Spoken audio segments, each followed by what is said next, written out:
cool. Yeah, go for it. Okay. Hello, Lofty. What are you saying? You all right? Yeah, not too bad, thank you. How are you today? I'm good. It's a bit windy, but you know. In the house or out? Oh, it's outside. I got all the doors closed. Safe, protected in my little fortress. Okay. So Nice. when did you join SIYT? Did I join? I want to say 2010, but I don't actually know if it was 2010. Could be 2009. It was going into year 10, so it might have been like September 2009. I think it would have been. Do you remember 2009, your first show? My first show. Wind in the Willows. Yeah, I think that It was. roughly. I tell you But what. Yeah, that would have been summer, so that would have been the later year. Yeah. But I think it was. What's the one on the island? The Big Bang Bang You're Dead and Lord of the Flies, that one. Yeah, Lord of the Flies. That's what I remember. Oh yeah. I tell you what, Lofty, I definitely did join September 2009 because I was in your audition as like the cast helper kind of person. Well, yeah, something like that. Even though I'd only been there a year, for some reason I've been asked to do it. And yeah, I remember you, Ollie Rain, and Harry German in the audition. Yeah. We'd all been in Greece, maybe? Nah, not Greece. Mamma Mia. Right. We'd all been in like Mamma Mia at school, so we'd all like met through that. And then we auditioned together, like the year. Well, that would have been the summer after. Because obviously, it's like that would have been like summer production at school. And then obviously auditions are like September, innit? Yeah. Like start of the school year. So yeah, that's what would have been. That would have been what we did, I think. There we go. Sweet. And what was your favourite show at SIYT? The dog's trying to get up. Come on then. Get down. Love that. My favourite show. It probably would have been. What did I have to be in it, or like my favourite one to watch? Well, if you had a favourite show that you were in and one that you saw. Anyway, so yeah, I'm joking. My favourite show. Come on, get down, man. My favourite show would have probably been We Lost Elijah. You know. Yeah. Like I thought that was a well fun. I don't know if the actual show was actually my favourite, but like, do you know, like all the stuff that came with it. Yeah. It was sick, and it was like because it was quite a small cast. Like everyone was super close, so I enjoyed that. I thought that was sick. Yeah, I think those kind of shows, spring shows, really sort of like help people to bond like in such a different way to what summer does. And I think We Lost Elijah was such a good show to see, and it proved it with you lot being so close together and like having like such a good time doing it. I imagine. Yeah, but I think you're right though. The spring show sort of brings like different groups together. Yeah. Whereas like the summer show, everyone's in it, so you can just sort of stick to your friendship group, innit? Whereas like the spring show, because the cast is so much smaller, or traditionally a lot smaller, you're sort of forced to meet new people, or not to meet new people, but to like spend more time with people who you wouldn't necessarily choose to spend time with. So it's like in terms of like the dynamic, I thought it was sick. Like to be fair, a lot of my friends, like my friendship group was in it anyways, but like you just get close to people who you weren't close with before, so that's cool. Yeah, definitely. I imagine it's the same thing with Greece as well. You two were both in the same group in Greece. Big man, I was not in Greece. I was hardly in Greece, fam. Yeah, you are. You're one of the T-Birds. I don't have a character name. You're a T-Bird. Were you just anonymous T-Bird? I was additional T-Bird. You had a jacket. Yeah, was that the same year? It's 2013. Was that? Yeah, I think that was the same year. It was the same year. Yeah. Them two shows seem like lifetimes away from each other. Yeah. I think it's because that year, because we talked about this with Tyler, because that year we did in the like November kind of time we did what I want to say, and then we did We Lost Elijah and Shakers. I think that was it, and then we did Greece, and then we went back to doing What I Want to Say. So it all feels like kind of a blurry, doesn't it, that year? So as in like a school year. Was that all 1 year? That was all in 1 year, yeah. So it was like We Lost Elijah, Greece, and Edinburgh all in one. Yeah, but we did What I Want to Say 2 times because we did it first in I guess November kind of time. Yeah. In time like in the same as school year kind of thing, not in the same like. Could you not remember your lines? Did you have to relearn them? I can't remember. I want to say. I mean, I think probably I only had one paragraph. So. He wants you to recite them now, Peter. No. I'm asking you to read them now. I think my first line was "Stop abusing your daughter," but we don't need to go in any further than that. Oh yeah, I remember your one. Actually, your one was a bit stressful. Pretty heavy. I think. Mine was I can't remember mine. I had a football, like an American football. That's what I remember. I think I remember yours was roughly. I think didn't you have this sort of like duologue sort of thing with Will Craig, and it was all about him not wanting to play sports and stuff like that.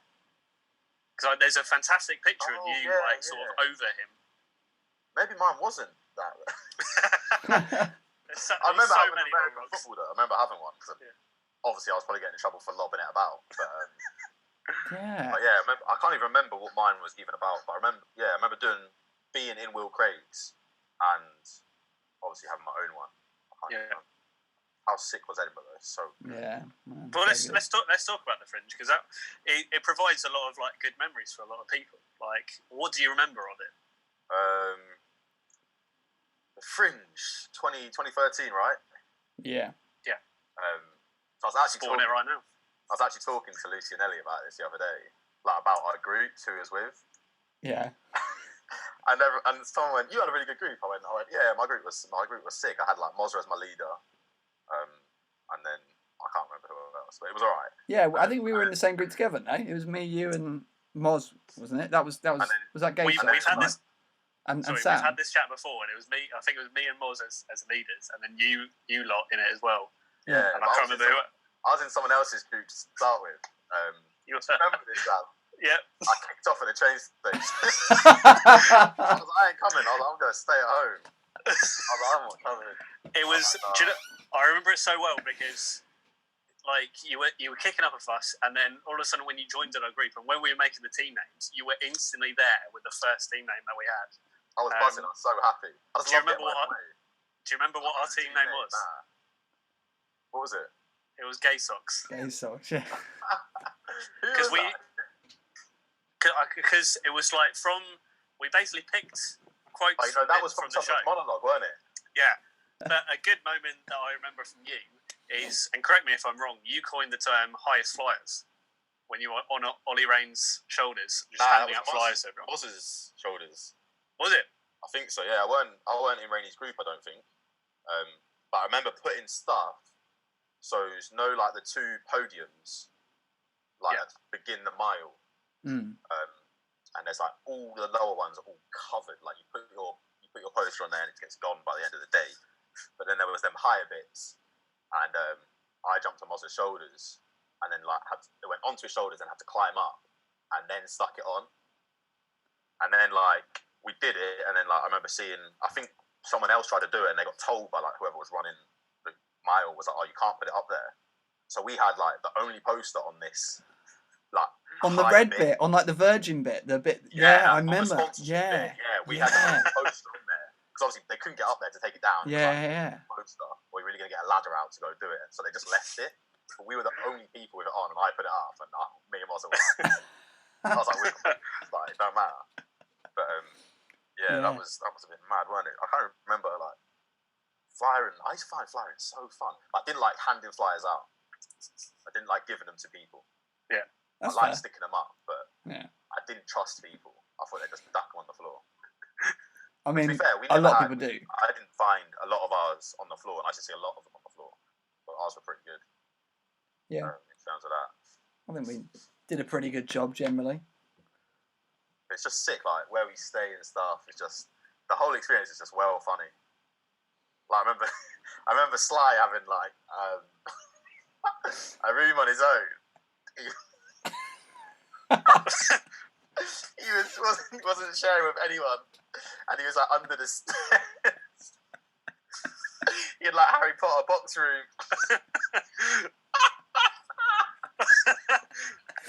And we were looking around, you get there and you look for your room, innit?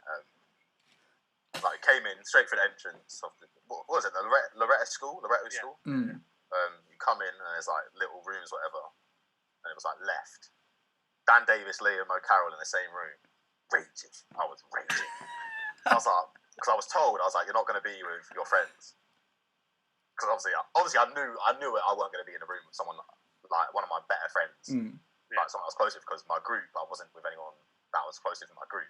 So I was like, there's no way that's going to have changed, because I've changed groups right now. So I got there.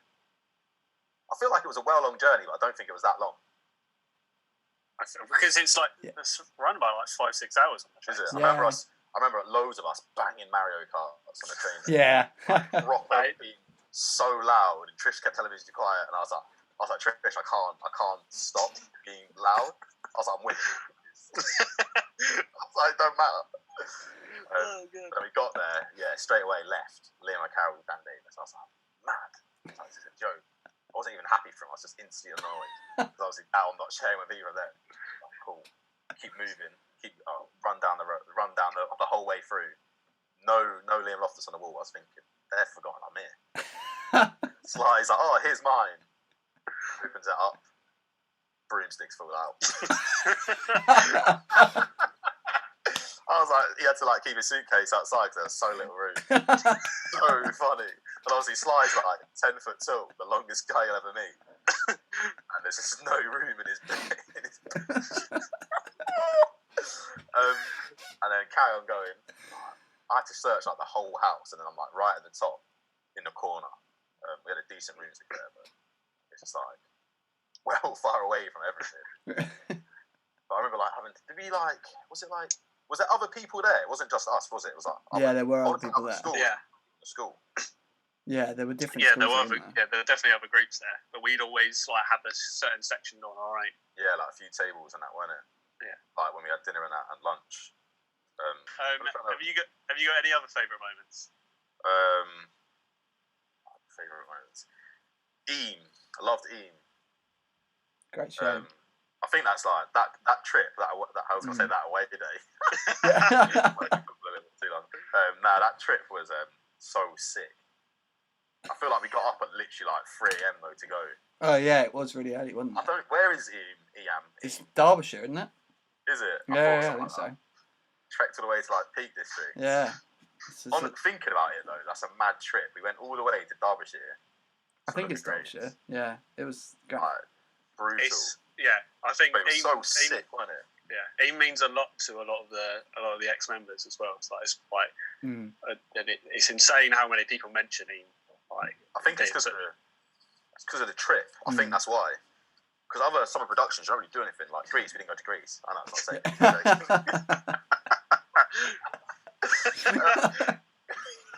Imagine telling like, right, everyone, we're going to go to Greece for this one.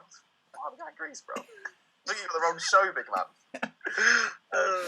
But it was a sick trip. I think the whole thing, like the whole day, like the weather was well nice.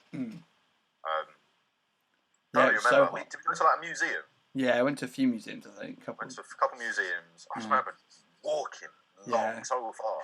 We walked up to the cut-off point where they had this like, I can't remember what they called it now, like where they like other villagers brought food and then they left money and then they exchanged stuff. It's a bit topical for like right now, isn't it? Yeah, massively. What's going on? Yeah. Obviously, that was the bubonic plague. I think. I think so. Yeah. Yeah. Do you remember when we was in? We were in the town centre. I don't even know if it's a town, but in the centre, and there was foam in the water feature. And I literally looked at Harry, and Jono was like, "Don't go in it." And we had already gone. You're already in it. Jono knew what I was going to do before I even did it. I just looked at Harry. I was like, "Here's something." We just ran. It was so funny. It was the most bizarre thing. We're all throwing at each other, and I sat down on the bus after, like a little bit soaking wet. I was thinking, that's like pond water. What are we thinking? Yeah. I didn't care. I was like, yeah, have that in your face, Ellie. Wallop. Get it off. But like we will. He was probably. He might have been my favourite show actually, but I do think we lost Elijah. Probably is my favourite show. But in terms of the overall like youth theatre experience, I don't think it gets better than Eam for us. Yeah. Like our gen. Eam was ridiculously good. It was a really good like bonding thing, wasn't it? And we all became so close, particularly after Eam. It was mad though because it wasn't. I don't feel like there was. I just feel like it was a massive chorus. Yeah, Really, it was. with like maybe 4 or 5 main characters, if that. Yeah, that's basically what it was, I think. And but I think that might have made it. That might have helped it though, because when you got 10, 15 main people who have got to learn loads of lines, that's a bit stressful, and like they haven't really got time to like mess about, if that makes sense. Whereas where you do all your bonding, but when you're doing a chorus, all you got to learn is song lyrics. do you remember on like an acting front, I guess more than anything, how much of like what do you remember of your role from We Lost Elijah? And like, you know, because it would have been like quite a like in depth, you know, like probably quite a heavy. Well, it was quite a heavy show and stuff. Do you remember We were much the of that? comical relief. Yeah. It was me and Luke Bazaar, wasn't it? Yeah. See, in my head, I always think it was me and Harry German. How weird's that? But I know it wasn't. Yeah. But I feel like if I was casting that, I would have just casted me and Harry as that. Like, no disrespect to Luke, but he was a bit quiet and he was a bit newer, weren't he? Yeah, he would have been. Yeah. But yeah, I really enjoyed working with Luke actually. I can't remember our characters, but we had like a rap which was so bad, but it was so funny. Like it was so bad, but we did it like it was just the funniest thing. But I can't really remember like. Apart from that, I don't really remember like masses of lines or dialogue from our characters. It's more. I guess I was more sort of just, and rather than like, you know, like do you remember the lines and stuff? It's more like, what was the experience like having to do like a show that was like heavier, you know? Because we did some heavier shows for the spring this year, and I don't know, like how do you remember like how you remember finding that experience in any way? I think I preferred it. You know, it makes you feel like more of like, obviously you're not, but like it makes you feel like a professional. Do you know what I mean? No, because it's like you're a kid, you're always happy. But when you got to do something a bit more serious, you're like, oh, I'm actually getting trusted to do a bit of a deeper role here.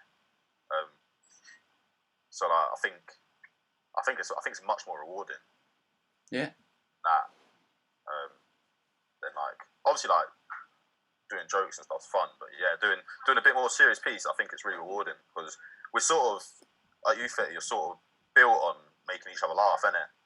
Like Thursdays is just all jokes. You're not really. Someone starts getting serious on Thursday, you're like, come on, mate, it's YouFit, what are we doing?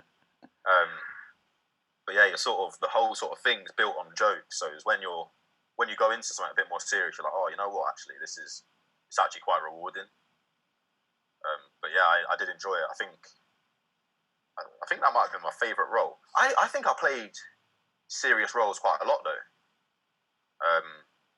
because I was like in Wind of the Willows, I was like Weasel Norman or something. Yeah. And he was like a bad guy, so that's a more serious role. Yeah, definitely. Yeah. So I don't think I ever got like jokey roles actually. I'm not sure, but yeah, I do think it's much more rewarding. Yeah.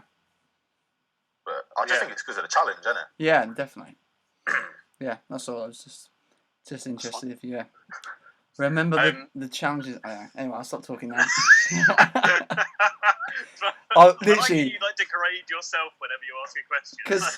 Because I'm not very good at like the whole interview. I get why I don't think I'm very good at it. And I was literally saying this to Sam before you joined. I was like, in all the videos, I have to like cut out bits of my ramblings because like when someone says an answer to like a question, I go, yeah, that's a really good point, and I like start talking about something, and then I just drift off, and it's like I hate them. I hate doing interviews so bad. Like when I used to do post match at City, like I just dread it because it's the same questions. Yeah. But I'm like, oh my god, they'll be like, you got Riyadh. I'll be like, oh no, Riyadh's going to give me like 10 words in total. Oh, really good game today. How do you think? Good. All right, cool. Cheers for that. Let's jump into that. So post YouFit, university, and then something big at Man City. Tell us how you got from A to B. So university.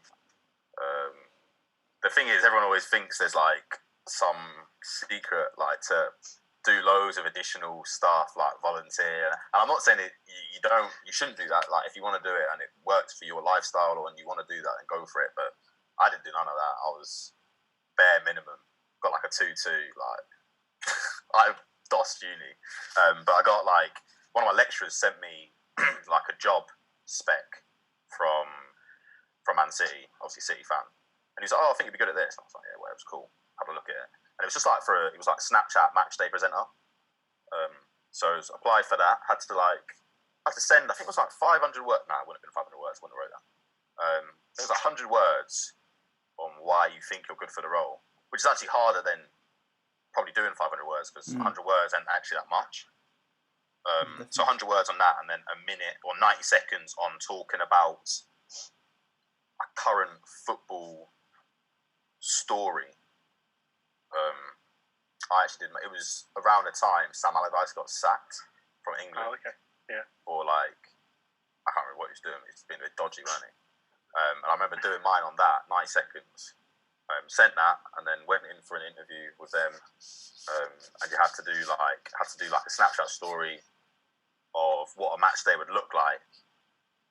Of what would you do on a match day? But obviously, it was just a regular day. So I did that, and then you have like a regular interview process, which is just like talking to like whoever it was Nat, my line manager. Started doing that. Did that for like, so when did I get that?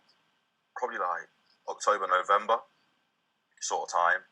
So I did that for the rest of the season, and then midway through the season, got to go in on like a player appearance day, which is basically when a player appearance day is when all the media outlets and like influencers and stuff come in to film with the players. So it's like the players' media duties, and it obviously gets dripped through. So there's one every month. Got brought in to do one of them. Got to work with Yaya Toure, so I was with him like all day, which was sick, like so good. Did that, and then I was like, just carried on doing that. Didn't think too much of it, and then got asked to do like a pilot, not a pilot. What's it called? Oh, a screen test. I can't talk. Right, yeah. I got asked to do a screen test for like Man City kids, which was like a new thing they were doing. So I did that. And they were like, "Yeah, I really like you, blah, blah, whatever. Cool, we'll use you." So then I was on to do that. So I was like in my head, I was like, "Cool." When my contract, because I was only on a 1-year deal on like the Instagram story, it was only for 1 year or to the end of the season. So I was like, "Cool, once this finishes, I'll do that." Finished uni, did that, moved up to Manchester, and then was like doing like City kids for like it was like a couple of days a week, couple of hours a week. Worked to like Asda in the night, Tesco's in the night, doing like other jobs to like live sort of thing. And then did that, started getting more work, and it sort of like picked up. And then it was like around World Cup time. Like I got loads of work, so we did like a World Cup show. I was one of the presenters on that. And then we went to, after that, so off the back of that, I got to go on tour with the team. So got offered to come on tour. So I was all freelance at this point, which was cool. Yeah. Wow. But like, so hard, like I just didn't understand like the money side of it, sort of thing. Like just like having to like log my own hours and like not my own hours, but like and then send invoice and stuff. I hated it. I was like, this is the worst thing. I was like, I hate this.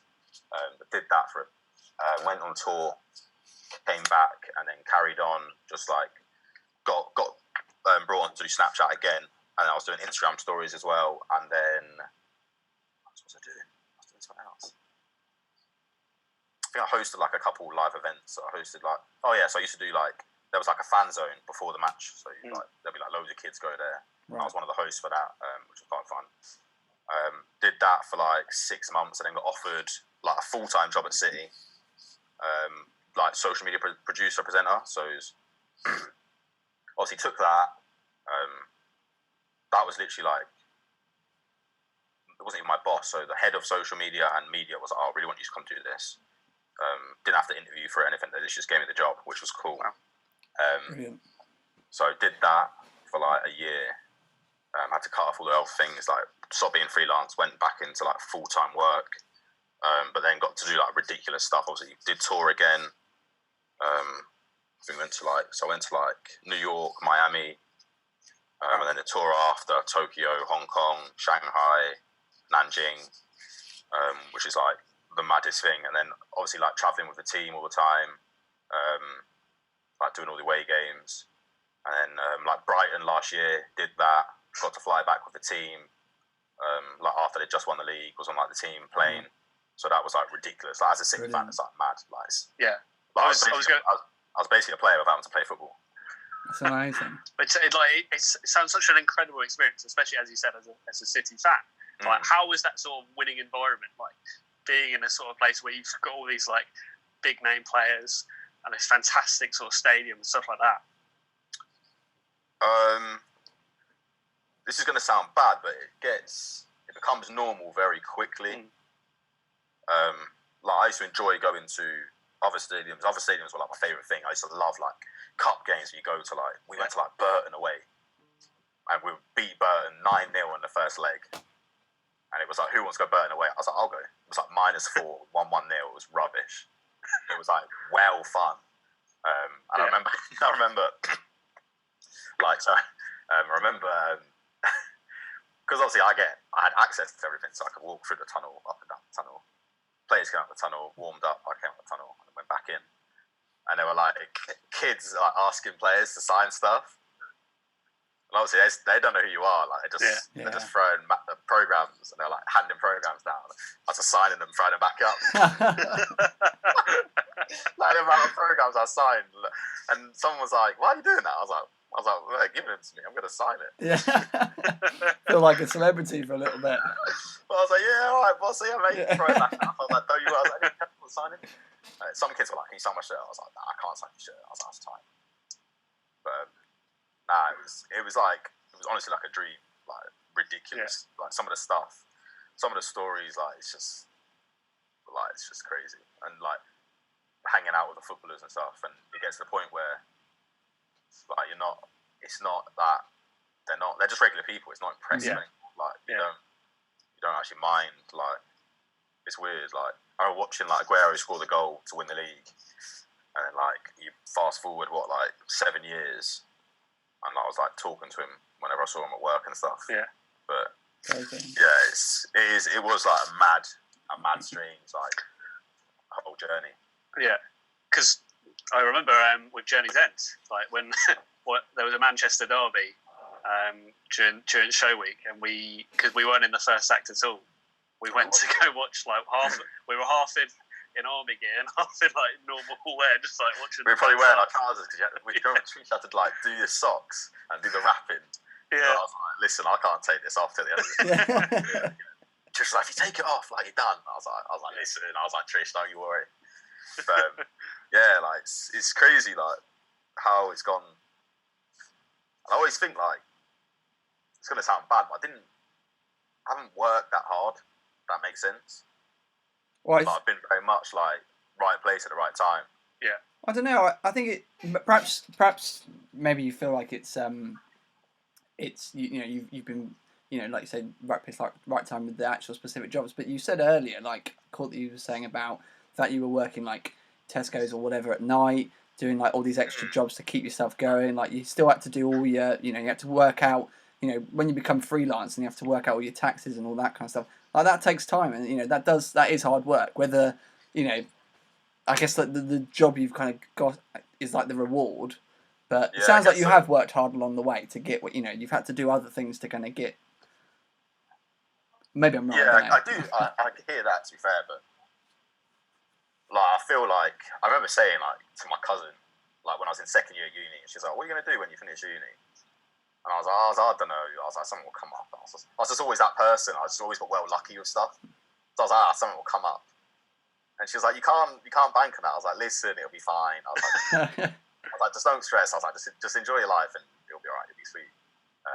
But yeah, like I've worked hard, but like in terms of like some people I know who like trying to be presenters or are presenters now, their journey's like mad. Where mine has been like relatively straightforward. I've like not been knocked back that many times.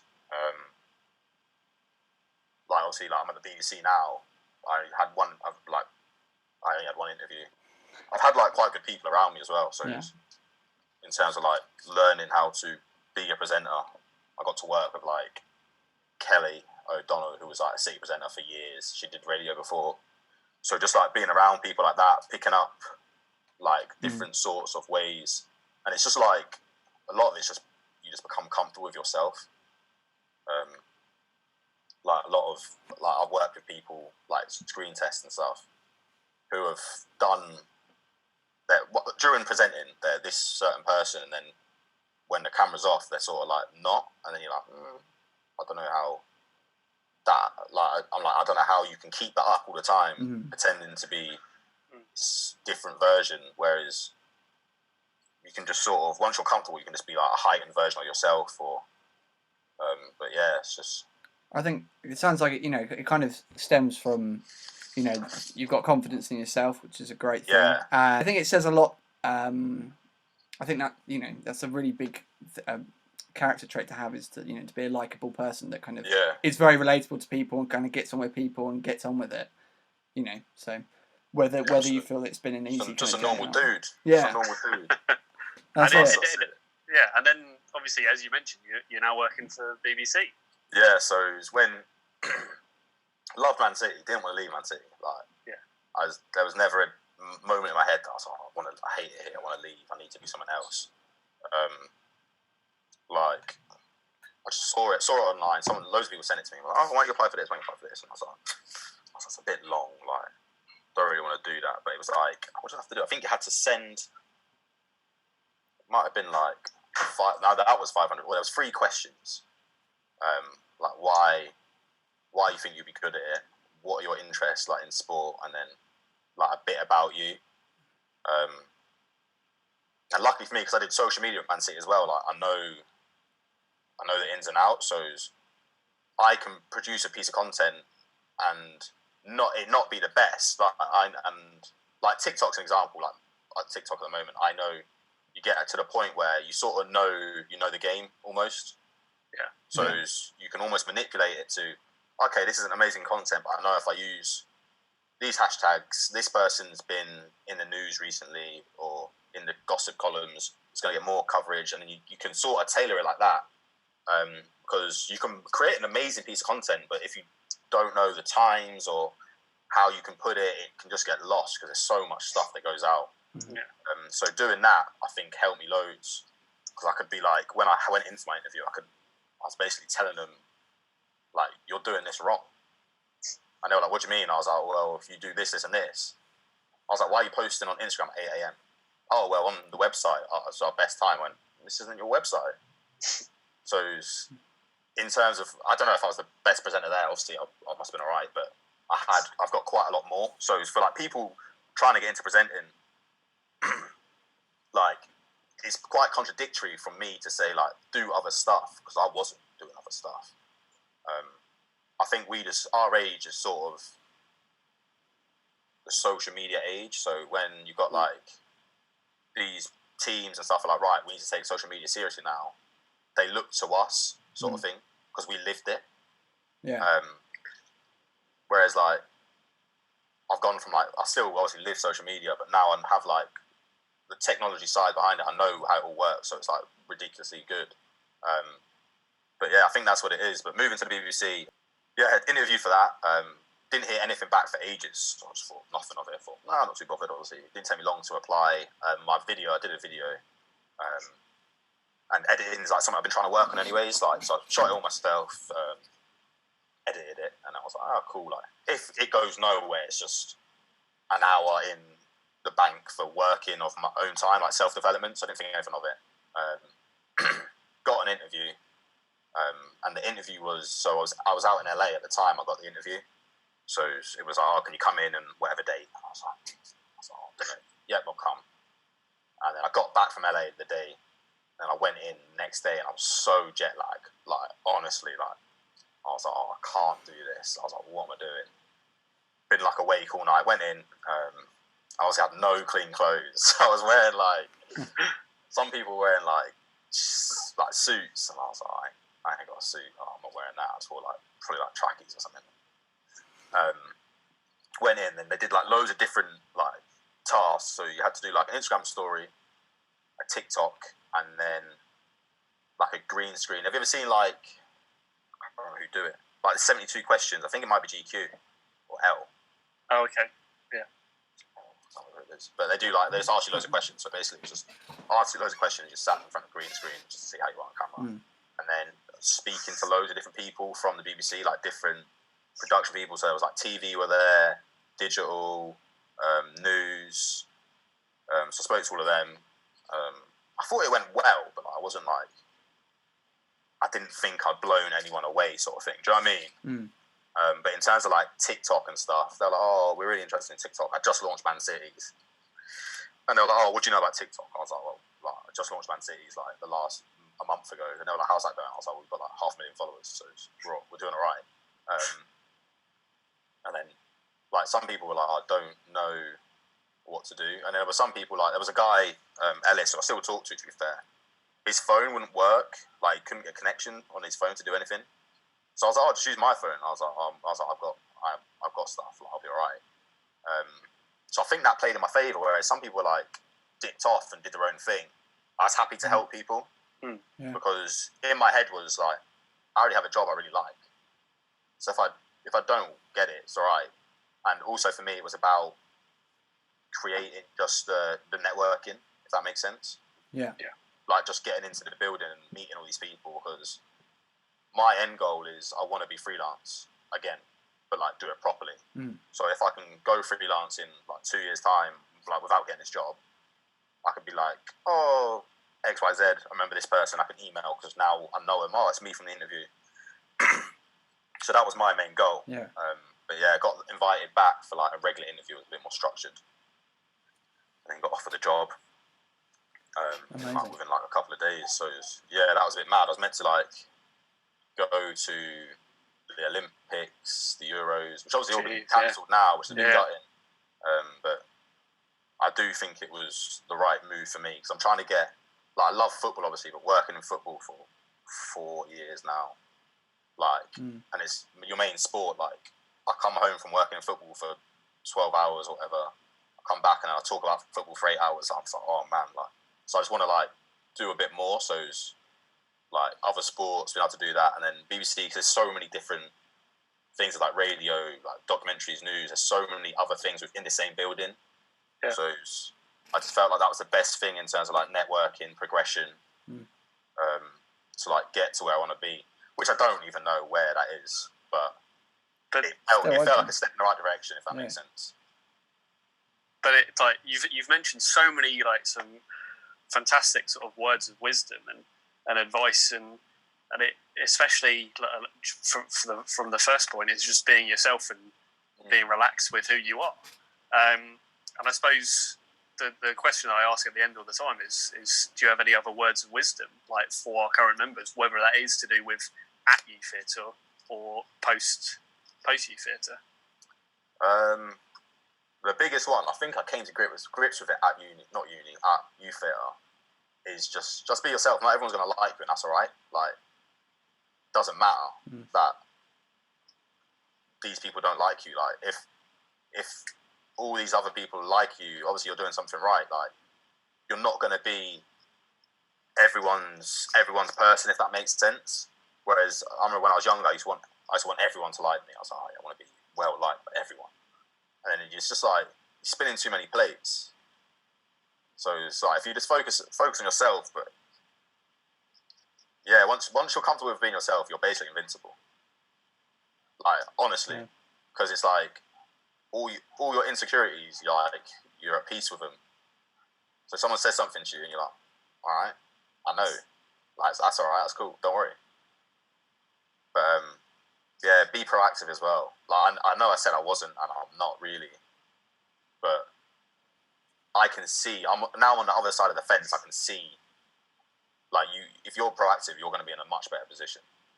Like, you want to be able to go into an interview and know everything, and they'd be like, "Oh, have you heard about this?" And you go, "What do you mean? Have I heard about this? This is what I do every day."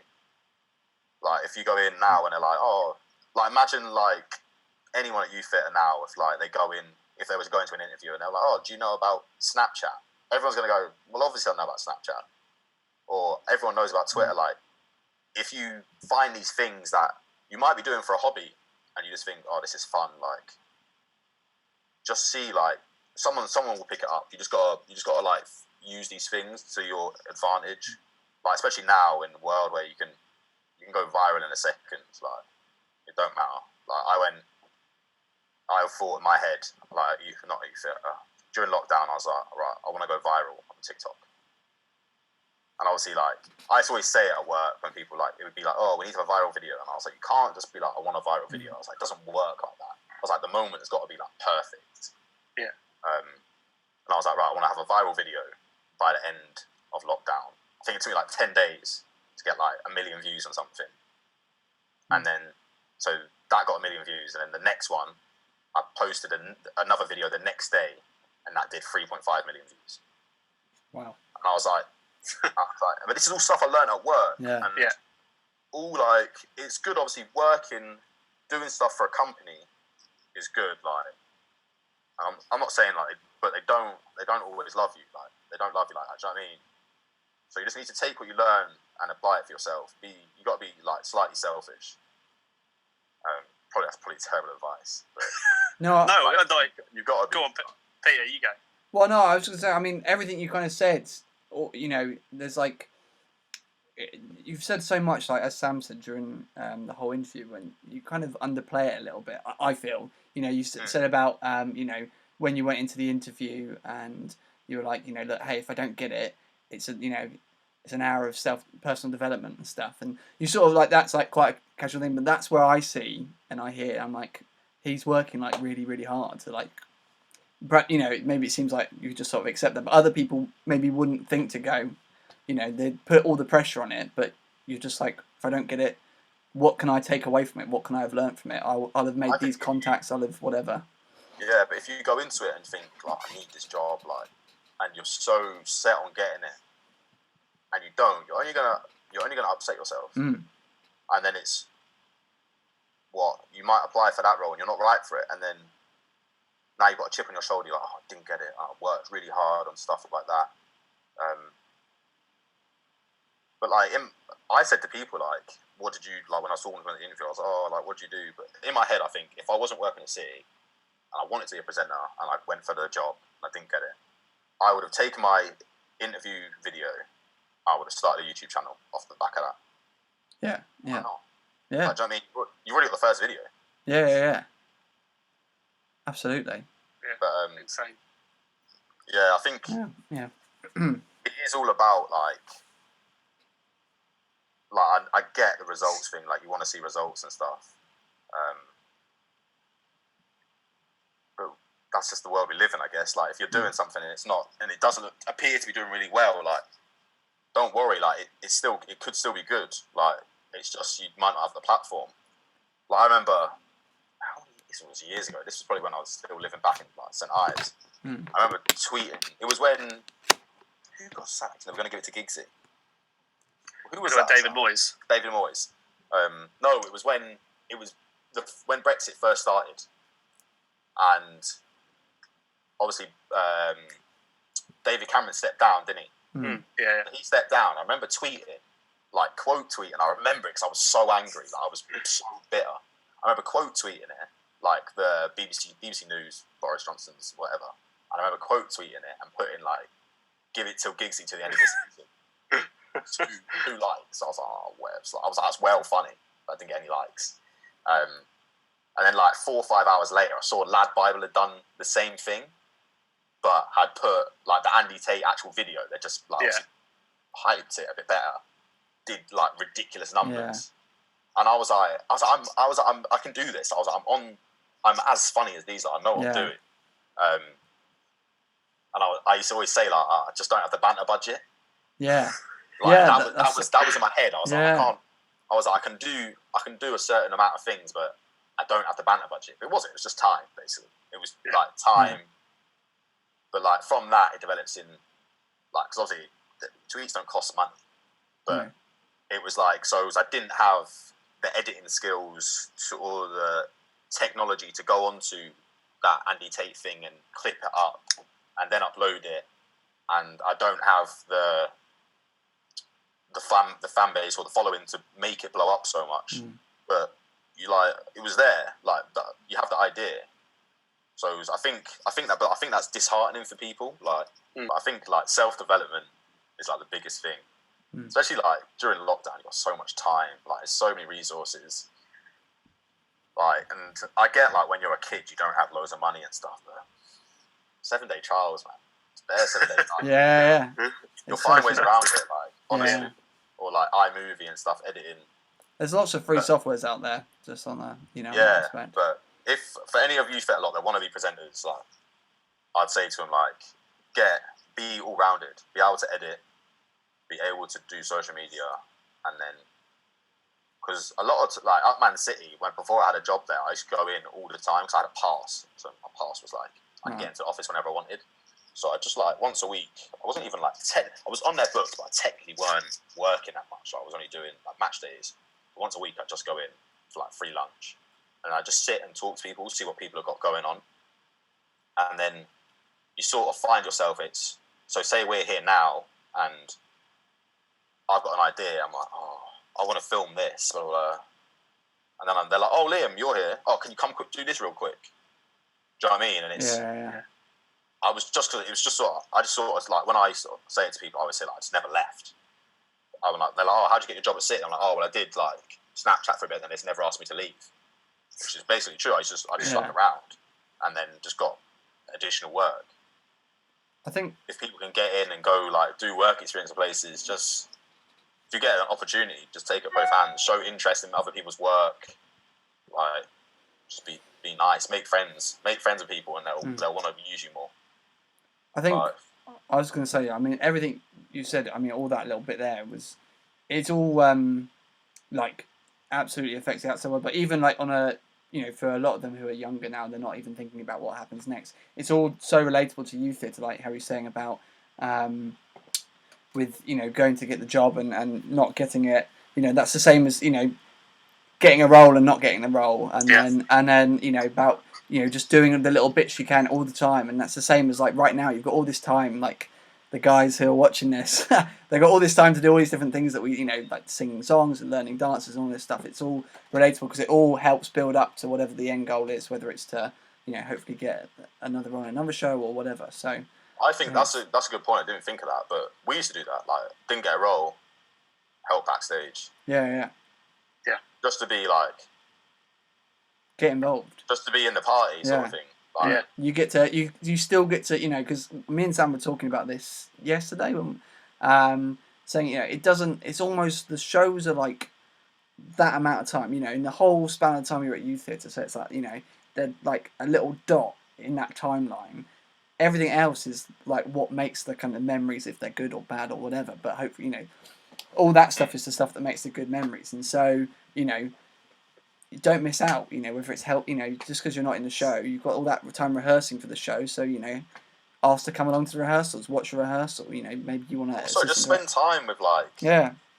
It's obviously it's at the time you just think it's just spending time with people, but when you get older, it's not. It's networking. Like, I used to spend time with Trish all the time, like, and then it's. I might not have been the greatest actor, but I used to get roles based on, we like him though, innit, sort of thing. Yeah. Because you're not trying to win an Oscar, like, you're trying to have fun. So if you're more inclined to like someone and you're like, I like working with them, they're really nice. They helped out loads last time, so we know they can do a lot of stuff. That's gonna get you in, sort of thing. Yeah. And I think that being young, that's quite hard to get your head around. Like, why would I do that? But it is like once people start liking you, everything's a bit easier. Get down. No. Yeah, I just think just be involved as much as possible. Basically, well, that's what it was for me. Yeah. Because you can't really do. What else do you do it? Like that's it. Like especially when once you, for us, like when you've been in youth theatre so long, like so many of our friends were there. Yeah. It's like Saturday rehearsals. I may as well just go to rehearsals. Yeah. Like, where did we used to do it? And it was like inside. Broadleys. Broadleys, yeah. Do you remember watching the World Cup? It was during Journey's End. And Lampard scored that goal and it didn't count. Oh, yeah. Remember what? Because we started rehearsals in the summer, didn't we? We must have done. Yeah, we would have done. Yeah, I suppose. Yeah. Fuming. But like, I know some people that will get small parts and will just dip off and be like, I don't want to do it. Yeah. I was never really I liked having small parts. In my head, I was like, listen, learn a paragraph of lines. But still get to have all the fun. get to be, mate, it's exactly the same as Man City. Like get to be part of all of it, but you haven't really got to do that much, like that much responsibility for you. Yeah. I think people need to understand that just because you've not got a main role, it's not the be or end all. Like, I think arguably you have a better experience without another good role. Like, the chorus is the funniest thing. Like, if you and like a couple of your friends are in the chorus, all you've got to do is learn songs and a couple of dance moves, and you've got so much time to run jokes, and you're still in it. No one's going to be like, oh, I'm not talking to you because you're in the chorus. Like, that never happens. Yeah. And I think, and from my experience, I think it, like, people look at you and like envy you. Like, the main characters are like, I want to be over there running jokes, and you, instead you've got Jono going, right, no, we'll do that from the start. Yeah. Like, what do you mean I got to do that again? Like, them lot are eating lunch. But I think that's the main thing. Just don't worry. Like, there'll be other shows, there'll be other opportunities. Like, just make the most of what you got. Yeah. You've imparted some really great words of wisdom there. I think the story is so interesting, mate. So, yeah. Yeah, it's weird, isn't it? It's a weird one. Yeah, I think it's so interesting. But goodbye. Is there any other like favourite moments that you've got? Anything that crops up? We went to the beach. Yeah. That was That was a good little road trip. It's a great It was trip. so funny. I remember spending so much money trying to win a flipping cuddly toy. Yeah. I don't even like cuddly toys. Yeah. What else? We must have done boat trips. Are always well funny. Yeah. Had a lot of good trips out We there. do them like every summer. Like, Yeah. Buzzing for it. But Liam, this has been absolutely brilliant. Like, Thanks for having me. I've had such a good time talking to you. And stay safe, and appreciate you talking to us. See you later, man. Yeah, take care. In a bit. See you in a bit, buddy.